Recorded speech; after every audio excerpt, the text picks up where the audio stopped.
All right, everybody, it's Negs and Coob, Hey. and we're here with Negs Network, and we're going to go over Smash Land, which is Supercell's newest game that came into beta on the Canadian App Store just a few days ago. And we've been playing pretty hard. Actually, Coob and I have been pushing the leaderboards, the top 5, 10, and 20 spots, trying to kind of learn how the game plays out. And one of the most effective and most important parts of the game is the aspect of the heroes. You get heroes, you level them up, you obtain them as you go through the game, and you fight them versus other people. And it's pretty crucial to know what your heroes' abilities are and the little tips and tricks of what the heroes are. So we're going to get into that and kind of Coop and I are going to talk a little bit about each hero. So we're going to start off with Adventure Boy. Adventure Boy has it's the first hero you get. He's got a decent amount of hit points, decent amount of attack. He has his hero power is upon reaching 12 bounces and progressively more so.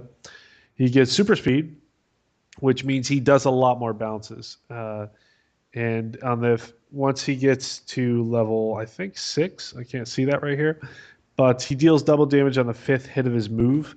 So he bounces 5 times on a given move, and he will do double damage. And it happens passively on any move he does, not just when he has his hero ability. So Coop, what's your take on Adventure Boy? Which I swear looks like he has a mullet and probably a learning disability as well. Adventure Boy is I think a really generic hero. He's not very interesting in his hero power or anything really about him. He looks like kind of he was made from an incestuous relationship as well. Yeah, a little bit of a Joffrey vibe. I see what you're going for there. Nice. But Nice. he's fast, which is definitely an asset in some levels of the single player. But in the multiplayer, he's iffy. He's got a lot of health, which is handy, but the speed alone is kind of not really a huge selling point in my opinion. No. Um, I do use him actually, so I probably shouldn't bash him too much. He is one of the people I run primarily, but And two walls. yes, into walls. But yeah, he's not very interesting. He's mostly just healthy with moderate damage and you know, easy gameplay. Good introductory hero, but not a lot going on under the hood. Yeah, I think the interesting point is the main thing to take away. He has health. That is his one saving grace. Is he has a bunch of hit points, and the problem or like the interesting thing about what I've come to understand with this guy is that Mullah Boy here seems to be prevalent in all stages of the game. Like even if you're pushing, I've seen some of the people that are pushing level 20 in multiplayer using Mullet Boy here, Adventure Boy, over other characters they could. Usually I see Wizard, because once you get to 15, you're going to be using the Fairy and you're going to be using the Mummy. And then the third one's up for grabs with, like, say, Wizard, usually. But some people do pick Adventure Boy, and it's kind of interesting. It's just because he's a healthy character. He also, oddly enough, gets a lot of really cool visual upgrades. Like he's the most visibly changing guy because I don't know, he just seems like it. He kind of comes off with rags and tags, and then he comes out with like iron helmet with wings. You're like, well, hello, adventure boy. You're looking very promising as a knight these days. But overall, yeah, nothing that crazy. So I'm going to move on to Wiz Grump, which looks a lot like the Ice King from Adventure Time, if you've ever seen that. So anyway, Wiz Grump is a glass cannon, very low hit points, massively high attack. Like even once you've got until Laser Girl. I don't think anybody has base damage like he does. Maybe the last guy, but he's so far in the game that he should have a higher base damage. But his damage is nasty, just straight up nasty. And his ability is called Fireball Punch. And on 10 bounces, he can do an AoE directed blast. He has to stay where he is, do the AoE directed blast. He gets knocked back a little bit, so you get a bit of um, you get thrown back away from the blast a little bit, and you can actually use that as a damaging move as well. His hero ability, and this is the reason why Wiz Grump is so damn powerful, is he receives a shield when his fireball is ready, meaning when he gets his bounce combination up to the quota, he receives a shield, and after he shoots his fireball. So what this means is when Wiz Grump powers up to the point where he can use his combo, he gets a shield that negates any one hit of damage. Like it could be for 1,000,000 hit points, he will take none. But there's environmental damage that could happen. Um, but when he gets, when he shoots his fireball, once again he's fully encased in the shield, and it's quite possible that he could go through the entire match being shielded. It is actually very possible because sometimes people leave him alone. I wouldn't suggest it, but that's the way he is. So we're gonna get into this. Coob, what do you think about Wiz Grump? He's, in my opinion, the single most powerful character, at least as far as I've unlocked. He's very, very strong. It's just about that high damage, and uh, he, I think the trade-off is supposed to be that he's high damage but a glass cannon, like you said. But once you've unlocked that hero ability where he gets those shields that absorb damage, the glass cannon aspect is largely negated. So I don't know. The trade-off just isn't entirely there, which makes him a very, very strong character. Really, I mean, you use him always. You don't really get rid of Yeah. him. I guess some people do, but I wouldn't. I wouldn't recommend it. And the thing is, too, when you're playing multiplayer, and if you're not using him, because I didn't start off using him, after you get your ass handed to you multiple times, you're like, by the wizard, you're like, okay, I need to use the wizard. That's how that works. You're like, oh god, this is really, I need to use that thing that just keeps working me. Because you will lose the majority of your matches to the wizard, I guarantee you. Yeah. So he's pretty powerful. In some of the later levels too, once you've unlocked certain environmental factors, he seems ridiculously good. I think I guess one of his other trade-offs, his weaknesses, is that he isn't very fast, so he doesn't always get that many bounces. But on certain maps, if you have a lot of tight, closed-in environmental structures or whatever for him to bounce off of, or you can get a player right up against a wall, or the Yeah. mushrooms that speed you up. Any of those factors allow him to bounce really fast and build up a lot of bounces really quick, and those make him just insane. Really, I really mean, a powerful character. to give you an example, let's say I've got my adventure boy up to 7, level 7. He has 40 attack, and my whiz grump is up to level 11. He has 90 attack. Now keep in mind here, if I get a double bounce against a wall on a character with my adventure boy, that's 80 damage. If I get a double bounce with my wizard, though, it's 180 damage. I mean, like and you can get doubles, triples, and whatever. And let's say I don't know, let's use the Elo, the little fairy. She actually has around 640 hit points. You can take off, like with a really solid bounce, you can take off half of those hit points with one wizard bounce, whereas though the other guy would take at least 2 or 3 turns, the adventure boy. So it's just, marry that with the fact that he has so much damage mitigation with that shield. It's ridiculous. It really is. The Wizard Grump is the most prevalent hero in all the matrices that I've seen when people play on multiplayer. So, but all right, moving on a little bit. Princess Powell, which I assume with Powell, she's got to be some kind of kung fu expert, but she's got an axe. I think the name should be a little bit more themed to axery, which is not a word, but I'm going to use it. So she at 12 bounces. Her hero ability is a spinning axe. Um, the axe turns around in circles and bounces off walls. It's really awkward, actually. Like, it becomes really powerful if you use it in a horizontal fashion across the map rather than a vertical one. The vertical is kind of wasted. Horizontal is great.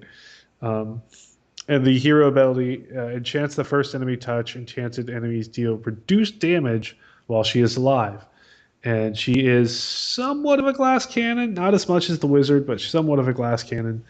Um, and she has higher attack than the Adventure Boy, but not by a great deal. What are your thoughts? Um, Similar to what you were saying about the spinning axe. I mean that, in my opinion, that is her defining trait.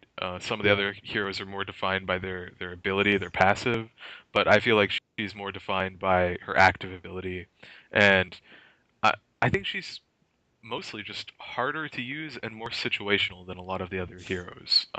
If you can Utterly agree. if you can get all of the heroes set up closely, like all three of them on the horizontal plane with her in the middle of them, she will decimate all three of She them is easily the most damaging hero you could possibly have in this situation, by far undoubtedly. and away.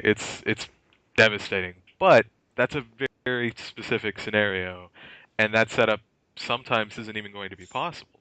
Most times, if not. Yeah. Right, exactly. So when those situations happen, she can be incredible, but when they're not, she's kind of lackluster. I do think her hero ability, the one that reduces damage done on the first enemy touched, Hmm. I don't know exactly how much damage reduction that is, but Yeah. I think it might be 50%, which makes her, once you unlock that, it makes her a pretty decent counter to the Wiz Grump if you open with her to Yeah, just debuff exactly. him. So in that regard, I think she's a good counter to a very common and powerful character, but it's still just that her hero power is situational and hard to use well. So she's good, just tough, you know? Yeah. She's definitely a good hero for the low levels of the game. Right, that's for sure. I really don't have too much to add. I agree. In fact, I didn't even think about the Wiz Grump because I didn't use her enough. The reduced damage thing, I did not level her up to get the secondary ability. But if it is in fact 50%, then it is a good counter to Wiz Grump. Just initially attack him right off the bat, as fast as possible, and then just kind of sit back and watch it go out. But that unlocks at level 7, and depending on how you are or where you are with the game and your interest in her, that may not be the best means of spending your initial income. Right. So I'm gonna move on though. Captain Smosh. He's got a sturdy amount of hit points, moderate attack, very similar to like Princess and the Adventure Boy. So you're not really, after Wiz Grump, the heroes you receive is kind of a very static flow. It's not really a very high damage. There's no other real big cannons out there for an awful long time after you hit Wiz Grump. He does have probably one of the coolest hero abilities, though. Once he gets to 11 bounces, he will drop a cannon, and he not only drops a cannon, but the cannon shoots and it knocks him backwards. So he's got a nice little backwards attack too. Um, and the cannon will, just like the wizard's fireball, it will shoot at a given target over there that you aim on the first bounce, and then the second turn that you take, the second time when that hero, when the opponent gets to attack, he can attack the cannon, or he can attack your hero. But the cannon will shoot the closest enemy, kind of double dip on his nasty ass damage. He will shoot the closest ability to him on the second turn. So, and then his secondary move, the hero ability, is bouncing into friendly units, gives him +2 combo counter. Now I'm not sure if bouncing into friendly unit heroes gives +2 to combo counter for him or the heroes. I don't know, but that unlocks at level 7, and it's a lot of spend to get that. So, what's your take? Uh, you almost actually just covered it into describing his abilities. He's I like him because his damage is decent. He's a pretty competitive damage character, and his hit points aren't too weak. You know, he's not like squishy like Wizard Grump is or Yeah, whatever. Um, that cannon though is it's kind of like the it's Princess Pow. fun. It's fun, but for multiplayer, because it only takes two hits to break the cannon, Yeah, I find that it's very situational. If you're on a map that has a lot of coverage, where you can drop it behind objects, there's a decent chance you can get it off. You know, if he can actually successfully have his cannon blow up and do damage, that makes his hero power one of the most powerful in the game for single target damage. But if it doesn't go off, personally, I don't find it goes off very often. It's too easy to break with two hits in multiplayer that I don't have a lot of luck with it personally. So I don't like him all that much for the higher play, not because he's bad necessarily, just because there's better options in my opinion.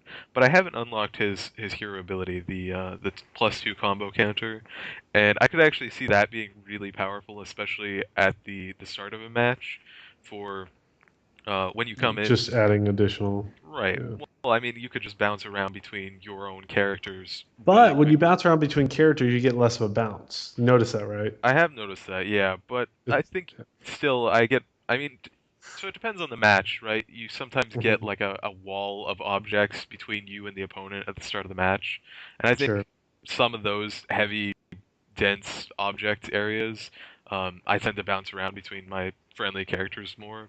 So with those matches, I could see you actually potentially almost getting him all 11 of his bounces to activate his hero power in the first turn. In those Sure. cases, Yeah. yeah, powerful, but And it would be nice to have it right at the beginning of a match. It's very true. Because es- you got at least two of the three grouped up if they chose to move the outside one, which they tend to do. right. So in those situations, it could be good. I haven't played him enough to use that hero ability to really see it.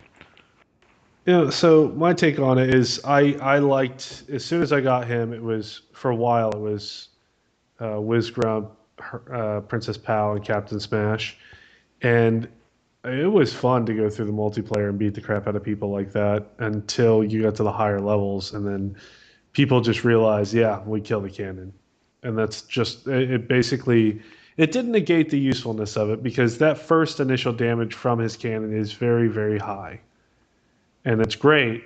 And then what you're if you get the second one off, that's great too. But it forces the opponent to attack the cannon, which gives you essentially a free move. That's a good So point. that's always beneficial to have them not attack you. But overall, he stuck around for a while. He was in my lineup for a bit, and I liked it, and I had a lot of fun with his little cannon ability, especially in multiplayer. It's fun to hit somebody with that thing that didn't realize what was going on, and then to see the surprise when it persists.